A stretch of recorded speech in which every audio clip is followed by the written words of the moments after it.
Laissez-moi vous transporter à travers les âges et les ruelles pittoresques de cette magnifique cité d'Albi.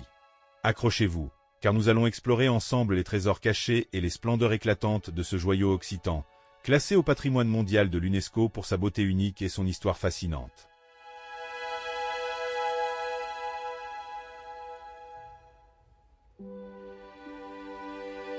Notre aventure commence ici, devant l'imposante cathédrale Sainte-Cécile.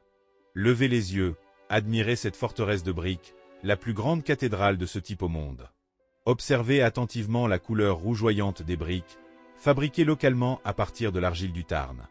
Remarquez l'absence de décoration superflue, typique du gothique méridional, privilégiant la verticalité et la robustesse.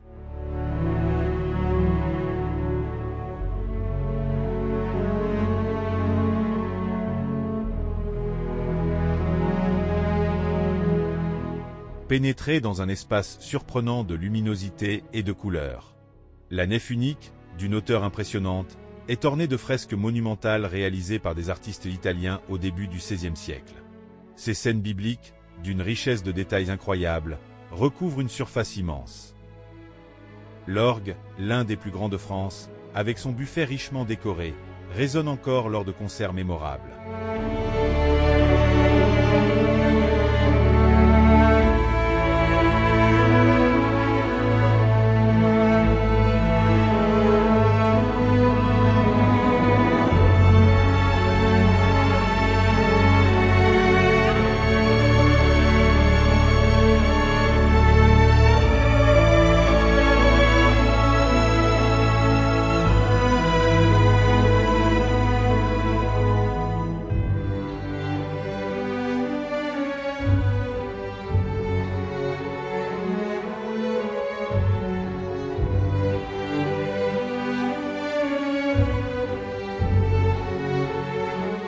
Bienvenue au Palais de la Berbie.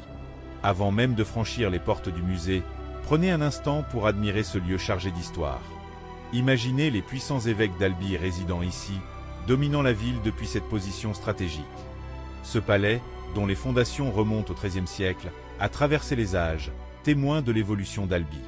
Ses murs épais, ses tours imposantes et ses jardins en terrasse offrent un cadre exceptionnel à la collection que nous allons découvrir. Pénétrons à présent dans le sanctuaire de l'œuvre d'Henri de Toulouse-Lautrec. Né à Albi en 1864, cet artiste au regard acéré a immortalisé la vie parisienne de la fin du XIXe siècle avec une sensibilité et une modernité étonnantes.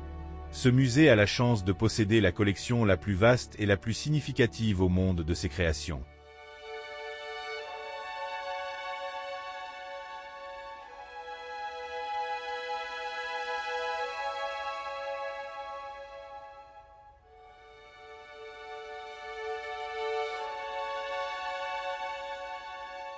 Cette immersion dans l'univers de Toulouse-Lautrec, dans ce lieu chargé d'histoire, est une expérience inoubliable. Elle nous permet de mieux comprendre l'homme derrière l'artiste, son regard unique sur le monde et son héritage artistique durable. N'hésitez pas à vous attarder devant les œuvres qui vous interpellent le plus, à laisser vos émotions vous guider.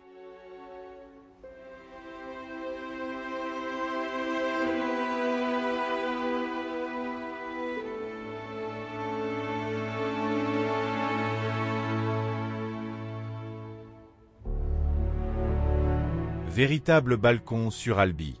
Imaginez qu'autrefois, cet espace était réservé au plaisir et à la contemplation des évêques qui résidaient au palais. Aujourd'hui, il est ouvert à tous, offrant un lieu de détente et d'émerveillement. Ce que vous avez sous les yeux est un parfait exemple de jardin à la française. Admirez la rigueur des lignes, la symétrie des parterres, l'art aux pierres qui sculpte la végétation avec précision. Chaque allée, chaque massif a été pensé pour créer une harmonie visuelle et une sensation d'ordre et de sérénité. Prenez le temps de vous asseoir sur l'un des bancs disséminés dans le jardin. Respirez l'air pur, écoutez le chant des oiseaux, imprégnez-vous de la quiétude de ce lieu privilégié. C'est un endroit idéal pour une pause méditative après la richesse culturelle du musée.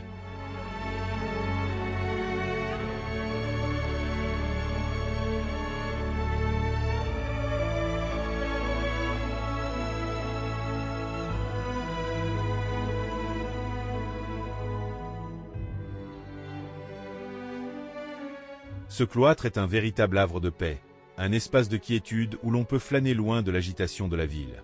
Il fait partie intégrante de la collégiale Saint-Salvi, la plus ancienne église d'Albi, dont les premières pierres ont été posées au XIe siècle. Le cloître, tel que nous le voyons aujourd'hui, a été construit à partir de 1270. En vous promenant dans ce jardin, remarquez la diversité des plantes médicinales qui y sont cultivées, un rappel de l'époque où les cloîtres étaient aussi des lieux de soins. Laissez votre regard se poser sur les murs. Vous pourrez y déceler des traces des doigts des briquetiers, un détail touchant qui nous relie au travail manuel des artisans de l'époque. L'architecture du cloître est intéressante, car elle témoigne d'évolutions stylistiques au fil du temps.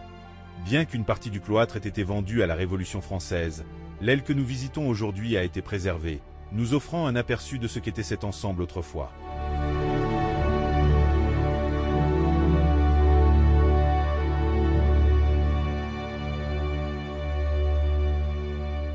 Quittons la grandeur de la place pour nous perdre dans le dédale des rues pavées.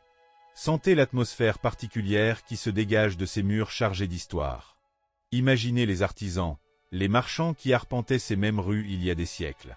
Observez les maisons à colombages, typiques de l'architecture médiévale. Certaines sont plus penchées que d'autres, témoignant du temps qui passe.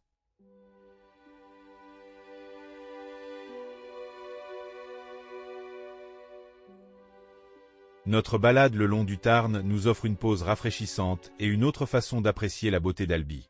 Si vous êtes attentif, vous remarquerez peut-être des pêcheurs le long des berges. Le Tarn est une rivière poissonneuse, appréciée pour la pêche. C'est un lieu de détente pour beaucoup d'habitants.